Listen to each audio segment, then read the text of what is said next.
Hey, welcome back to the Mr. Excel Netcast. I'm Bill Jelen. Well, it's Friday. I have just a couple of quick tips today. Both of these came from Al. Al was in one of my seminars down in Dallas at the boot camp. The first one is kind of interesting, and it really only applies well to Excel 2003.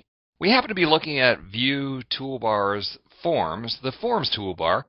And this is if we want to draw some on-sheet controls. And actually, next week we're going to take a look at adding some option buttons to a sheet. But while we have this toolbar there, in the lower left-hand corner is a button called Toggle Grid.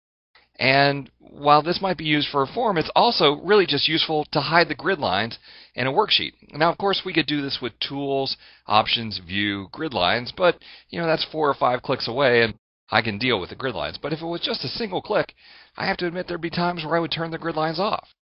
So if we go to View, Toolbars, Show the Forms toolbar, we can take this button and add it right to any of our toolbars. Now, the easy way to do this is to hold down Control and Alt, and then drag the button to any toolbar.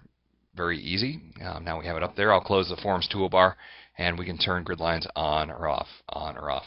Of course, the longer way is to go to Tools, Customize, and then find that exact same icon in the Forms group.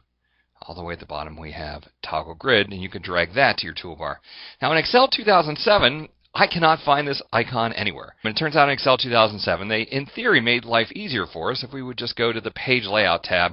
We have a checkbox here where you want to view or turn off the grid line. So relatively easy to do if you switch the Page Layout tab. I did find one icon called Show Hide.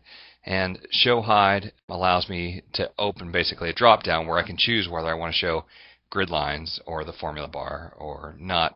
So it's 2 clicks here. I think it was better in 2003 where we had a single click. Now one more tip from Al.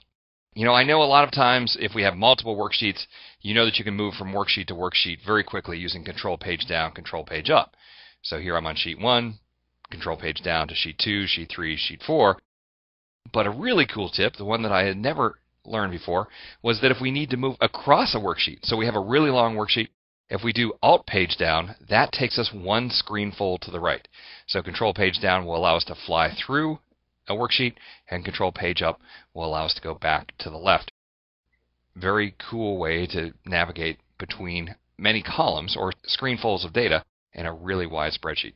So a couple of cool tricks there, being able to turn on and off grid lines, and using Alt Page Down or Alt Page Up to move back and forth across a worksheet. Well, thanks for stopping by. We'll see you next time for another Netcast from Mr. Excel.